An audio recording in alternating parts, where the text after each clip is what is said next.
There are some careers where retirement happens way before what most of us would consider to be normal retirement age, particularly those that rely on peak physical shape and fitness. Think about any kind of professional athletes, footballers, rugby players, and so on, most of whom have usually retired by the time they're 40. Well, what do they then do? What do they go on to do? That's what we discuss in this episode. I'm Jeremy Klein, and this is Change Work Life.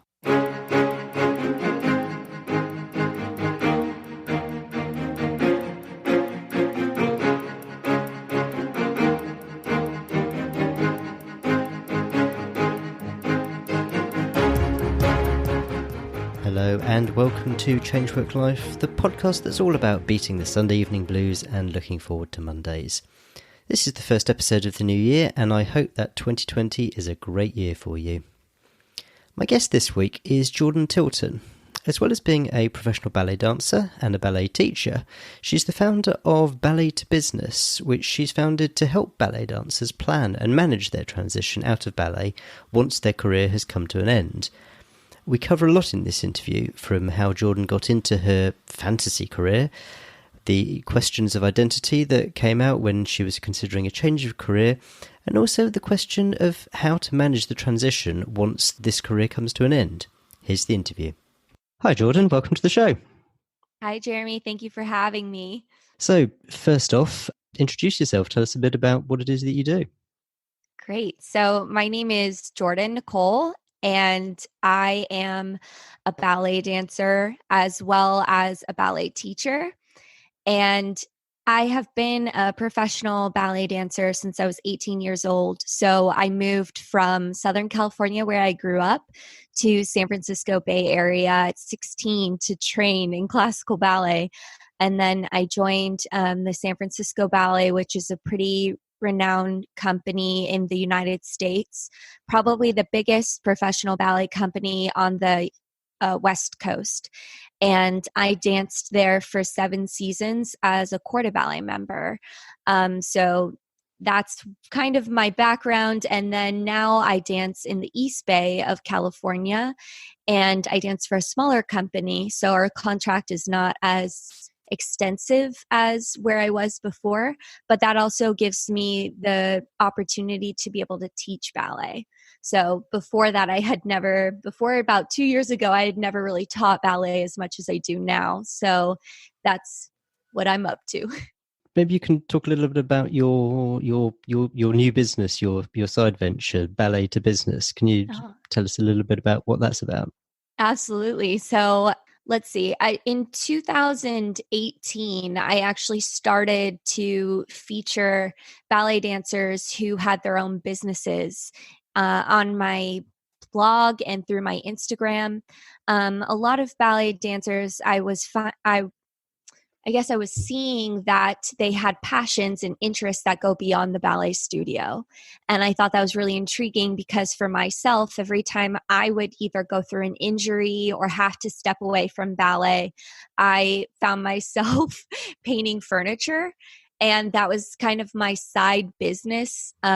Every time that I was not dancing, I would be painting dressers for friends and finding things on Craigslist and then revamping them and putting them back on Craigslist and selling them. So I was really into exploring business, and I found out I wasn't alone in that. However, in the ballet world, I guess, sometimes recognition is hard to come by.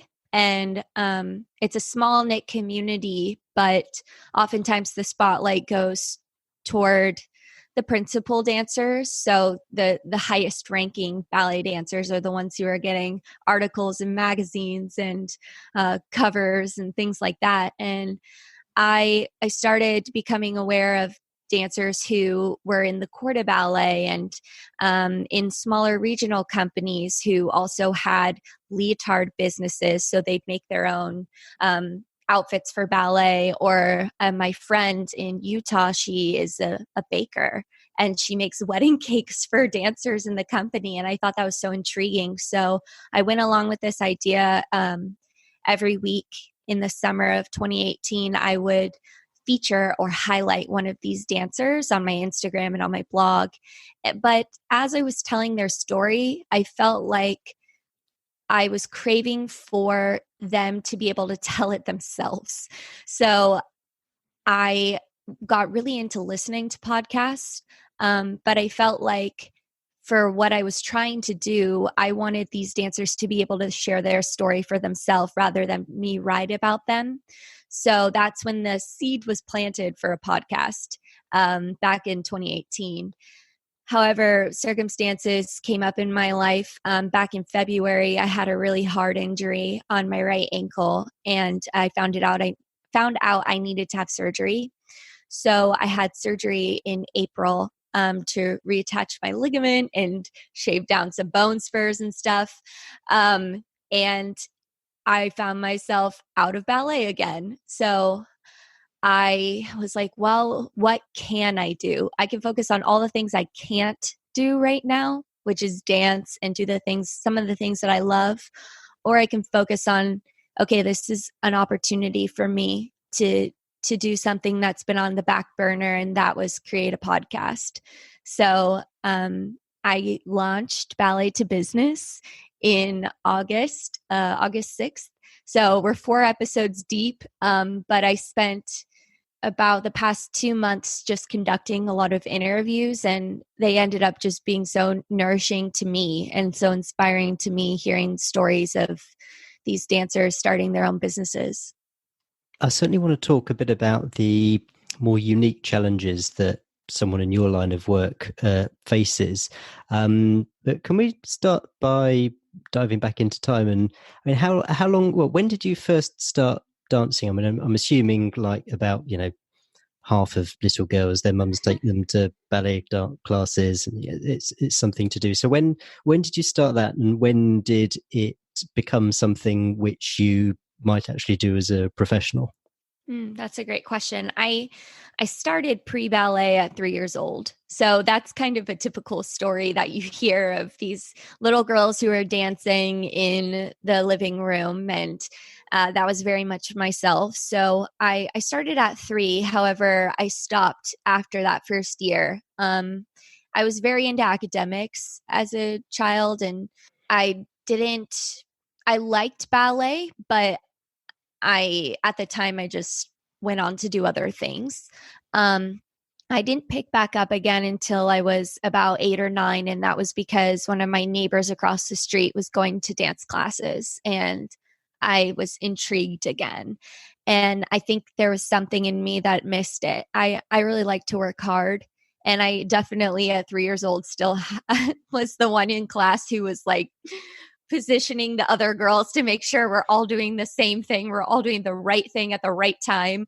Kind of a perfectionist at 3. So, and then I started dancing again at 8 or 9, and it was really serendipitous because it was a Dolly Dinkle ballet school in a strip mall. Well, it wasn't even a ballet school. It was an all kinds of dance school that I went to. And I met a teacher there who basically took me under her wing and started to guide me. She saw potential in me. And also for ballet, it's not only is it about just having a desire to dance and a passion to really commit and dedicate to this art form that takes years to hone, it's also a facility situation. So having your hips being able to turn out and rotate, and for your ankles to be flexible enough that you can go on point and create this certain kind of line. It's very aesthetic art form too. So my teacher saw that I had pretty archy feet, very flexible feet. So that's a draw for ballet. And she took me under her wing, took me to another ballet studio that she was teaching more frequently at. And we started doing private lessons around 10 years old. So by 10 years old, I started to see, okay, someone believes in me. Someone sees something in me to be able to do this as a profession. And I do not know what that looks like. None of my parents danced. No one in my family was a professional ballet dancer in my history. So we were all learning together really what this was like and learning from other people. And as I started going to, after that, I went to a bigger studio because she said, I think you need to be around dancers who are better than you and older than you. And I went to a bigger conservatory in Southern California to train when I was about 12. So there I started being exposed to more of the ballet world. So when dancers are about 13 or 14 years old, they're making that commitment of going to classes after school, at least 4 days, if not 5 days a week, and taking about 2.5 to 3 hours of ballet every day. And they also audition to go away to summer intensives. So it's kind of like a summer camp for ballet, but you have to audition to get accepted into these schools that are across the United States. So when dancers start at a young age making a commitment like that, they are really trying to make this their profession, because when you get older and ballet companies see your resume, if you've gone away to San Francisco Ballet for summer intensive or New York City School of American Ballet for summer intensives, those are highly reputable in the ballet world. So you're starting to build your resume at 13, which is not quite like many other professions. And as I started just continuing more and more in my training, that's when I really set my sights on being with San Francisco Ballet, because I saw them perform in New York when I was 13. And I thought the company was diverse. I thought the company was just really exquisite. And I'd never seen some of the repertoire that they were performing I'd never seen before. So I was really intrigued. Plus, my parents were like, we would love for you to stay in California and not move like across, because there are dancers, honestly, when I was dancing for San Francisco Ballet, who were coming from all over the world, from Russia and China and like South America. And there are dancers who sacrifice just living in their own countries to do this art form. So I feel very thankful and grateful that I was able to have a career with San Francisco Ballet and kind of stay in California. So age 13, was it at that point that you thought, I'm going to shoot for this for my career? Because that's pretty unusual for, I'd have thought, any 13-year-old. I mean, some might think, oh yeah, I'd love to be I don't know, professional soccer player or a professional dancer or a professional singer, but very few actually think seriously in terms of, beyond, oh, wouldn't that be nice? As in, yes, this is what I'm going to shoot for my career. So was that what happened to you at age 13? Pretty much, I would say, I kind of went back and forth just because I had no idea what it meant to be a professional dancer, really. Like, what does the schedule look like? How do I even go about getting a job? It was this like high in the sky, like pie in the sky idea to me, because I was still learning so much about the ballet world. But I think for me, what kept me going a lot of times when I would either have really low self-confidence and think I'm not strong enough, I'm never going to be good enough, I'm not sure if I'm going to be able to make it. I had teachers who were really encouraging, and they said, we know what this industry is like, and we see that you can make it as a professional, and we'll do everything that we can to train you up well. So I would say it really didn't become real to me that I could become a professional until I was able to move away from home at 16. So I struggled with a lot of doubt between those times because I don't have like high self-confidence really. I think I'm the kind of person who is pretty hard on myself. And so I see all the flaws when I'm working on my technique or when I'm in the ballet studio. You have the mirror in front of you that oftentimes dancers have a little bit of like, they can't see themselves the way that other people see them. It wasn't until I got an offer to become a trainee at San Francisco Ballet School, which was this really unique position between being a high level student and being a professional company member where you're getting paid salary and benefits and stuff. It was right sandwiched in the middle. So there were only 12 of us, 6 boys and 6 girls, who were offered this position. And that's when I was like, this is the stepping stone that I need. Mom and Dad, can I move? And that's when it really became real to me, was probably 16.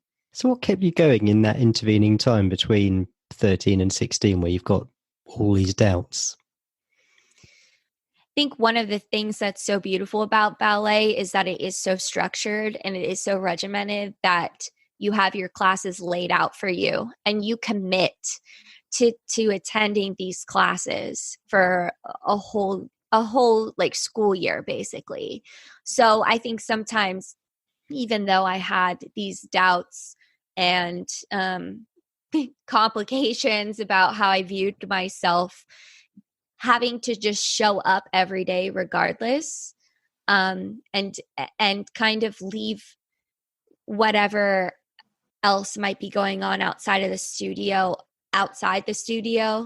and show up. And ballet can be kind of meditative in a way that there's no room to think about other things once you're in class, because you're listening to the music. You have to be in tune with your body. You have to memorize the combination that the teacher is telling you to do, and it's different every day.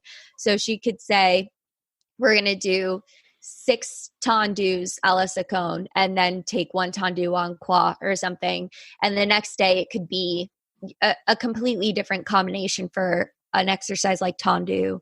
So there's really, when you're in the studio, you have to have this laser focus that kind of eliminates, for me, it eliminated, okay, I can't mentally think about like, am I going to make it in this ballet world? I have to be present here right now. So I would say the regiment of ballet, just having to show up every day, really helped me to just continue going. And then the encouragement of my teachers who saw potential in me. So was the regimented way in which you were taught, was that something that actually kept you, that had a role in sort of retaining you? It was something that you kind of, that you liked about it and made it worth you staying rather than quitting it? Because I'm sure, loads of people, especially in their teenage years, would start something and notwithstanding that they'd committed to something, would go, hey, mom, dad, I know that you've paid for this, but I just really want to, it's not for me. I want to quit. Absolutely. I mean, I there was something in me though that I love ballet. Like I love the hard work, and I love that, you can never be perfect at this art form. There's always something to discover. There's always something to grow in.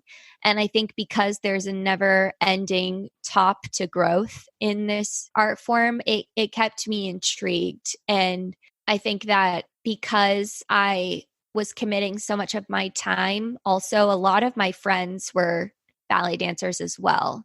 So there's kind of this like insular community that grows, and people keep you accountable as well. And my parents, I would say my mom played a huge role in, when especially in those times when I was like, had the doubt, or maybe not as interested in taking class from this Russian teacher because she scared me, and she'd kind of make me cry a little bit. But my mom knew it was like good for me, because she had this one Russian teacher had a really extensive background, and she was very highly esteemed in Los Angeles area. So sometimes my mom would drive me to LA from Orange County to take class with this teacher. And it wasn't like I was saying, mom, please take me. But she saw that would plant a seed in me that would grow. And she helped to push me out of my comfort zone a lot of times. I wanted to ask you about your sort of the way that your parents approach this when you're age 10 and you're first, having been identified as someone who could actually make a go of this. I mean, you've got to be one of a very small minority of kids who start doing ballet classes who actually are then sort of tapped on the shoulder, hey, this might be something you consider. I guess the reaction of parents could go a number of ways. I mean, it could be, oh, wow, amazing, our little girl could do this, or it could be, oh, come on, I mean, this is all very nice, but, I mean, what are the odds? She's not going to make it as a professional. She needs to have a steady job or whatever. So do you remember how your parents reacted at the time as you were going through this? Hey, this might be a possibility, or have you since spoken to them about how they sort of saw the world as this was happening? Yeah, I would say it was definitely terrifying in some regard, just because it was an unknown frontier. It's not like becoming a doctor or, my father's a firefighter. So there are these careers that are very steady. And for, a ballet dancer, we came to learn that it's a 1 year at a time contract. It's not you don't get a 10-year position, and you don't get, okay, we're going to hire you for the next, 5 seasons. It's 1 year at a time. So I think that there was some grace in that, like we all kind of were naive, but then again, there were so many teachers that I had who had been professional ballet dancers. And I think the encouragement that they gave my parents in saying, like you mentioned, it is rare that someone gets tapped on the shoulder to say your daughter can pursue this. Like, she has what it takes to do it. But my parents just had to have a lot of faith as well to let me go. But I think once they were able to see me in San Francisco and come to a performance where I'm on the Opera House stage, it became very real that, wow, like she's doing it, and it's happening. And she got a corps de ballet contract. But since then, now I'm not quite in the same position. And I think now it's more just trusting in me that, like, I can put in the work to make a living and to make my, like, career what it is. But also my parents really highly encouraged me to continue academics. That was also kind of the backbone. Is ballet dancers in professional companies have the opportunity to get their bachelor's degree through this program called LEAP. And they partner with St. Mary's, a university here in California. And we can get college credit because a lot of dancers or people go to college to get a major in dance. And they thought, why can't these dancers who dance from 10 a.m. to 11 p.m. get college credit for the knowledge they have in ballet? So I have been pursuing my education for the past 8 years as well. And that was really important to my parents, that could kind of be something that I have one foot in, because, like I mentioned, this career is full of injuries and twists and turns, and it's subjective. Our directors are subjective. You might be the type of dancer they're looking for, and you might not be. So there are a lot of unknowns. Leaving aside career-ending injury, I mean, what's the sort of typical length of career of a professional ballet dancer? Yeah, great question. It all, to me, what I'm learning is it all depends on, I think, where you are and what kind of workload you have. So, for example, with a major ballet company like San Francisco Ballet, there are different ranks: apprentice, corps de ballet, soloist, and principal. So if you are, let's say, in the corps de ballet, so that means that you are one of 30 swans in Swan Lake. You are on the sides. You're doing the peasant dances, the group dances. You're on stage every night. If we're doing 12 shows of Swan Lake, you are on stage every night versus a principal dancer. They have maybe their 2 performances where they are the main role, but they don't have to do it every night. So I think that takes a toll on your body when you are in the position of a corps de ballet member. So a lot of those dancers don't typically continue past like their early 30s because it's so taxing. However, a principal dancer, some of them have danced into their early 40s. So they can get another 10 years out of their career because of the position that they're in. Now I'm dancing for a company where our contract, we don't do as many performances. However, we are all in positions of being like soloist or like principals. So we perform those kinds of roles. However, we have maybe max 4 shows in a weekend. So I think in where I am now, if injury doesn't, keep me from dancing, I could potentially dance into my 30s, but it all depends on the wear and tear of your own body, and everyone's body is so unique and everyone has different struggles. So like for me, the flexible feet situation has been a blessing and a curse in the ballet world, because oftentimes when your feet are very flexible, you lack strength or just like this awareness. So I've definitely been plagued with repetitive ankle sprains, which caused me to have the surgery in April. It's one of those things that it's a day-to-day situation. I can't really have a 5-year career plan with what I do because I just never know what's going to happen. And I think that's definitely why I wanted to create my podcast as well, to that everyone has a unique story with coming in and out of this career and either having to put it aside because of injury or even just realizing that the ballet world is incredibly competitive, and maybe they just didn't want to continue with that kind of schedule and kind of lifestyle because it can be an all-consuming lifestyle. And how much is it part of the profession that you are encouraged to make plans for what you're going to do afterwards? I mean, I guess it's not just your profession, but professional athletes as well. I mean, you talked about, being able to potentially go on to early 40s. I mean, so in the UK, most soccer players are probably late 30s. Very few go into their 40s, and then they've got this potential of 30, 40 plus years to think about what they're going to do next. Is this something which is part of the profession, that it's recognized as a thing, there's lots of knowledge about it, you're taught to have a plan and how you might come up with it, or are you just left to fend for yourself?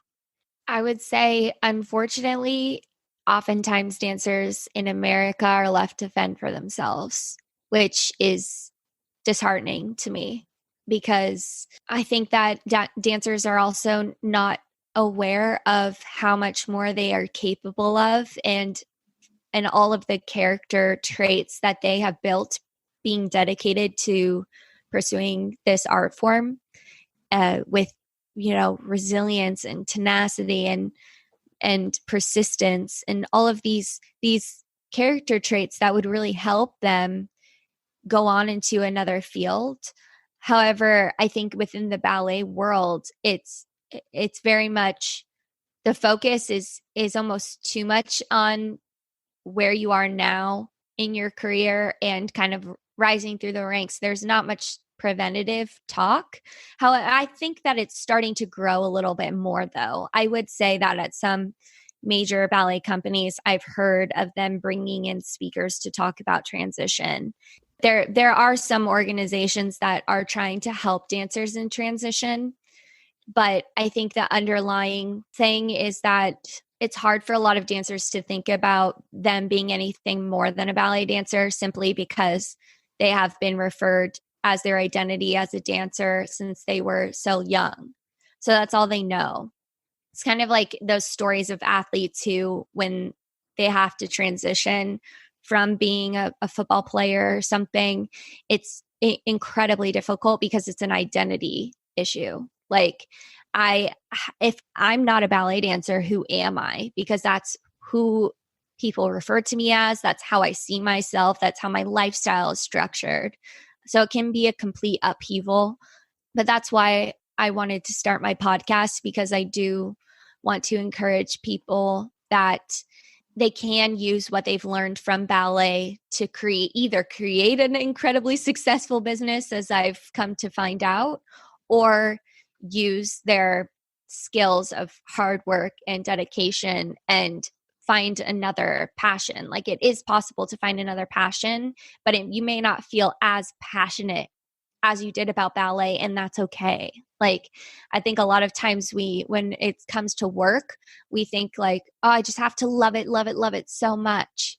But then maybe we are not actually opening ourselves up to what we could potentially grow in and get good at, because we feel like, oh, well, I probably shouldn't do that because I don't love it. That's how I felt about teaching, honestly. Like, learning to teach from having just danced and being in being in a ballet classroom as a dancer, you don't talk much. And then having to become a teacher, I'm conducting the circus, I'm like telling people what to do. I am the one who is giving corrections verbally and showing, and it's a completely different position. And when I started transitioning into more teaching, I didn't have this burning desire to teach. There are some people who do have that, but I didn't. And I think that made me really nervous, because I also thought, am I even going to be good at this? I don't feel like I'm good at teaching ballet. I can do ballet, but I don't think I'm good at teaching it.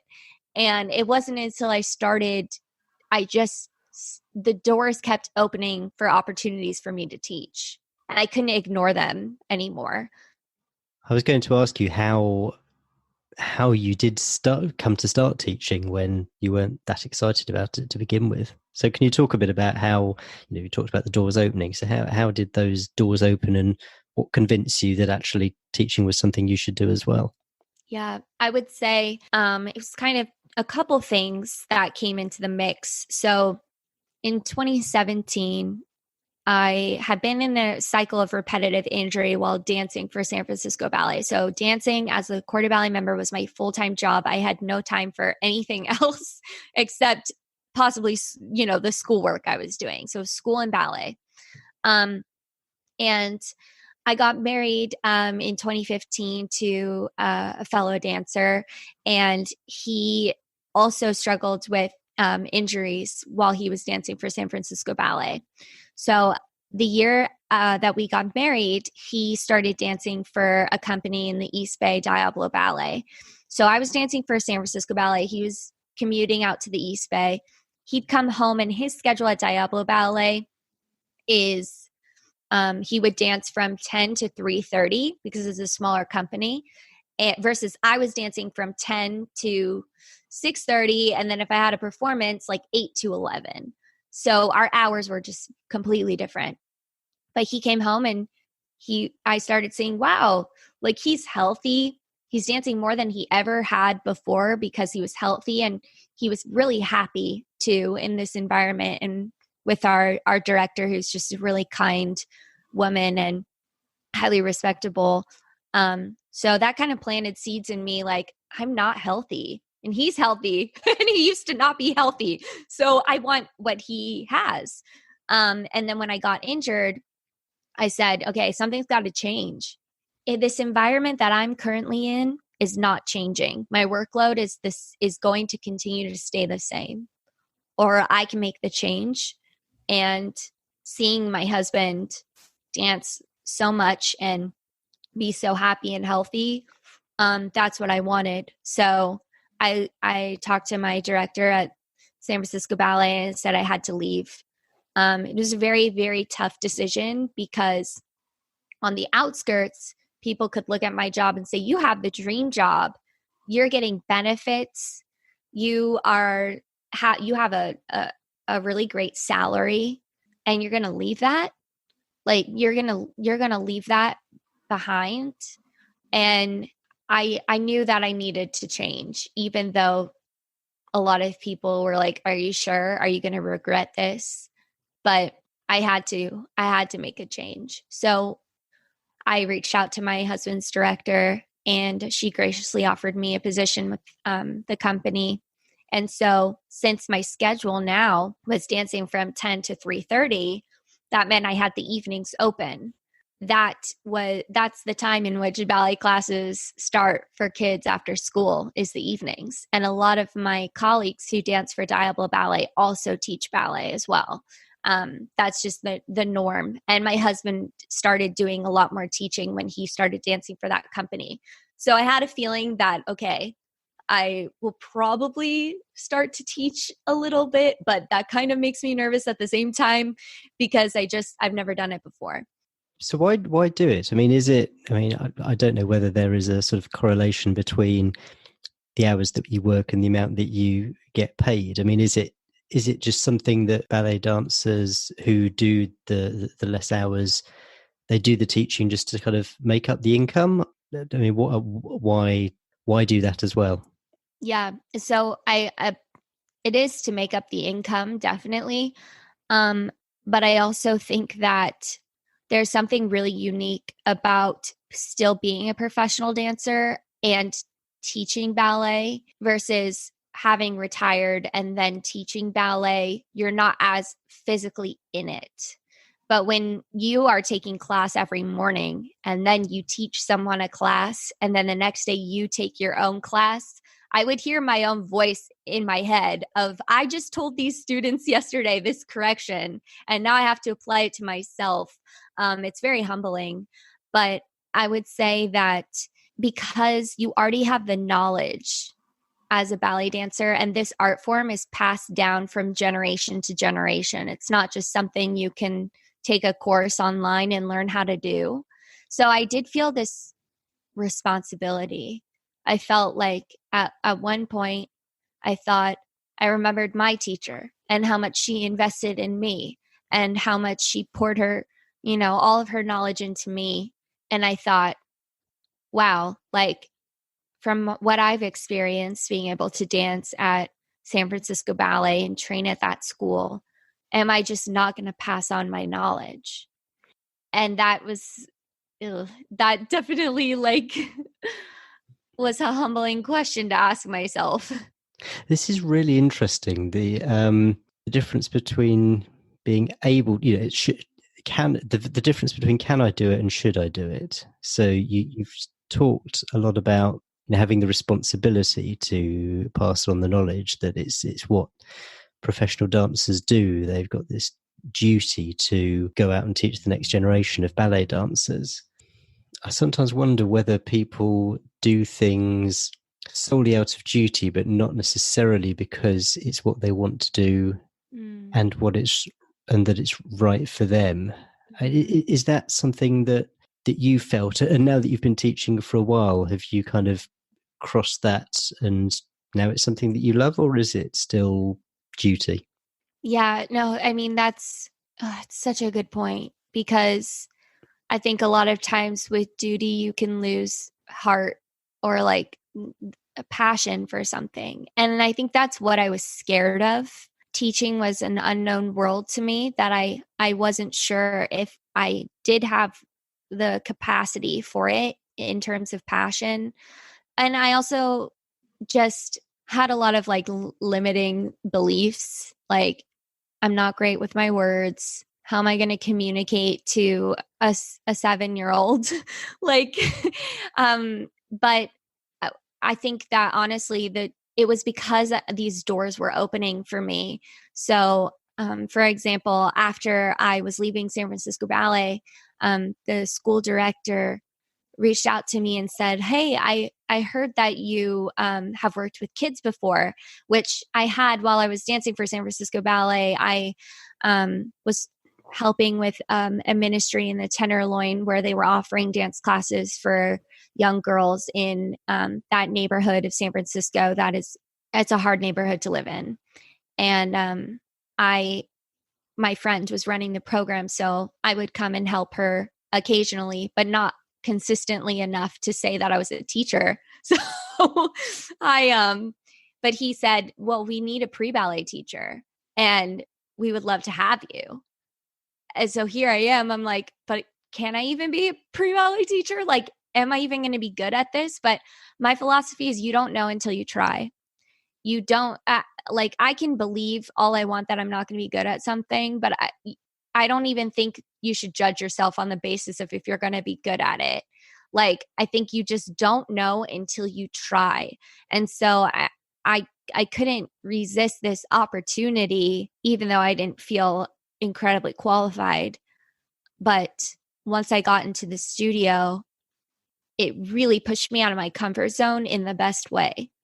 These skills that I didn't realize that I had started to arise, and I would have never known that about myself had I not been given that opportunity.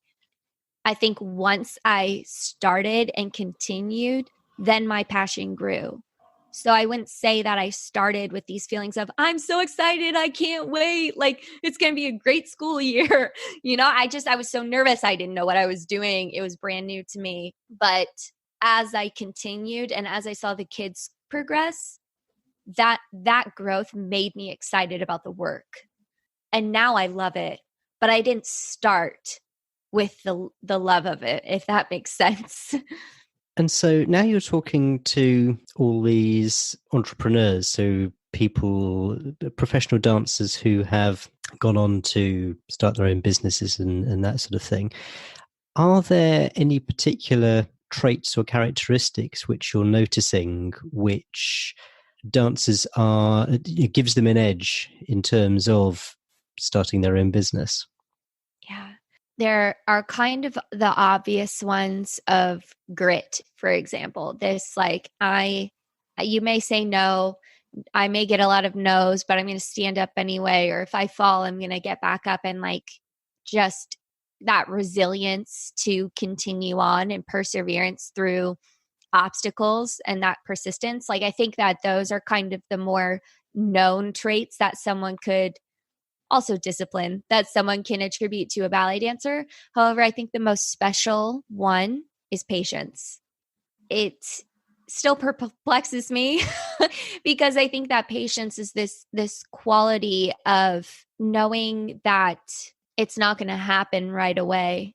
And I think as an entrepreneur, in order to build something, you have to be patient with it taking the time to grow. And as a ballet dancer, you have to be patient in your growth. You start when you're 10, right? 9, but you're not going to be on point until you've had that patient continuance in that direction of saying, okay, I'm going to wait until my teacher says I'm strong enough. And then when you're injured, okay, it forces you to be patient. I think patience is this virtue that we say, oh, patient, it's so great to have it, but you have to be put in a situation where it's demanded of you. And ballet, it does, you have to be patient to get certain roles. There might be someone who's danced that role for years and it's just not your time yet. So you have to be patient, and you have to be patient in all aspects of training.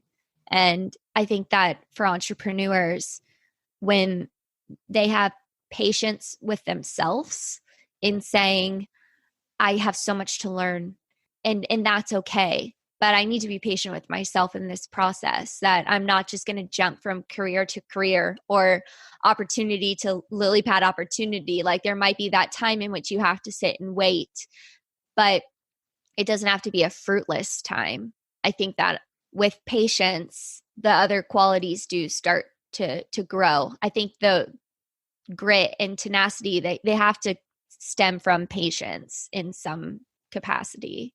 I love that, and it's interesting because entrepreneurs, I think if you were looking at a stereotypical entrepreneur, I think you wouldn't necessarily describe them as patient. They often seem to be this, a buzz of activity, everything's going on, can't sit still for any time. But when you drill down, it's interesting what you say, patience to stick at something rather than jumping from opportunity to opportunity. And I think that's something that people just don't see in entrepreneurs, that stickability, that even though they're this bundle of energy who's drive going on to do things, there's still this structure behind. So I think that's that's really interesting. And so in terms of where you might go personally, so you're still dancing, you're teaching, you're restoring furniture, you're talking to all these business owners. Uh-huh. Where might you go next? Uh, I ask myself the same question now. I mean, I think for many entrepreneurs, you can come up with so many ideas, right? And it's what are you going to commit to, and kind of what are you going to patiently endure to get to see that idea come to fruition. So for me, kind of going back to what we talked about, if dancers do have plan Bs, and is that talked about in the ballet world, I want Ballet to Business to become a resource where dancers who are curious about business can come and learn about, either learn from other people's stories, or in the future, I would love to be able to host a conference or workshop in which dancers can come and hear keynotes and get resources, learning about marketing and branding, and all of these things, that all these tools for business that I think a lot of dancers that I've talked to, it's like, I don't know how to do my taxes. Like, what I don't know how to structure my business in a way with my business plan. Like, I think that these are like skills that if I were able to host some sort of conference and bring people who are incredibly knowledgeable in those areas of business, that dancers could get confidence because they have those tools to be able to make the ideas or the dreams that they have become a reality. And I would love for Ballet to Business to grow into a resource like that. It's so scary, like when you say your dream, because it's out there. But at the same time, I find that that's when people will come alongside you. I'm a huge advocate for community and for teams, and I want Ballet to Business to be a community, because entrepreneurship can be an incredibly lonely profession, and we grow up with ballet being such a tight knit community. Your ballet friends are your best friends, and they are the ones who get you. And I think that having this level of understanding of, hey, we've all been through the trenches of ballet together. We all know what it's like to commit to this training. And now we all understand how hard transition is for us, how hard it is to be able to identify as being something other than a ballet dancer, but knowing that being a dancer will always be something that you can resonate with. It may not be in the same capacity, but it's always going to be a part of you. I think that's really special. And I want to help dancers in transition, but I also want to help dancers who are currently dancers who maybe just are on the edge of burnout. You know, they've been so laser focused on ballet. And I think that people are incredibly people have multi gifts, I guess. And I think that when you're younger, you see all these things that you're interested and you're good at. And then once you start to laser in on ballet, all those things fall to the wayside. So for me, I loved scrapbooking. I loved to write. I loved to read. And those things kind of fell to the wayside. But now that I feel like I have the time, I could have found that time, I think, while I was dancing for San Francisco Ballet. But those passions are starting to arise again. And so I want people to just be aware that they can, and they do, I think, have other things that they're passionate about, but they are just kind of buried a little bit deeper under the surface. There's absolutely going to be a market for that. There's going to be people who need what you have to say. So yeah, good luck with that. I think it's tremendous. Jordan, this has been an absolutely brilliant interview. I've loved every minute of this. Before I let you go, do you have a resource, a tool, a quote, a book, something either that you've that's helped you in your journey to becoming a professional dancer, or that has helped you with the challenges or to transition to looking at what else is out there? Anything that the listeners can maybe take a look at and think, okay, yeah, I'll take a look at that? Well, I would say, for me on a more personal level, there's one psalm that I refer to and have referred to ever since I was young, and is Psalm 23. And within that psalm, I used to actually recite it to myself when I was standing on the side of the court of ballet, and I had to be super still when I was like one of the swans. And oftentimes, when you're having to stand super still, your mind can just go crazy. But I would recite this psalm to myself. And for me, faith is a huge part in my decision making. And there's one part of Psalm 23 where it's, even though I walk through the valley of the shadow of death, I will fear no evil, for you are with me. And I think that no matter what I go through in life, I really rely on God, and knowing that I do trust him as my shepherd to lead me, that helps give me freedom in not having to have it all together all the time. So on a personal note, Psalm 23 has definitely been a guiding passage for me. And then I would say, in terms of resources, I am really loving all things. There's a woman named Jasmine Star, and she is always pouring out value in terms of utilizing Instagram and social media for business. And I think that the knowledge that she gives in terms of marketing is unlike anything I've ever heard before. So she has a Facebook page where she'll go live every Wednesday and answer questions about business, how to build an email list, how to show up on social media and on Instagram every day, how to communicate and build an audience. I have learned so much from her, and I value that knowledge that she freely gives. She does have her business called Social Curator, where you can sign up for a monthly kind of like subscription of captions and images, stock images that you can post on your Instagram.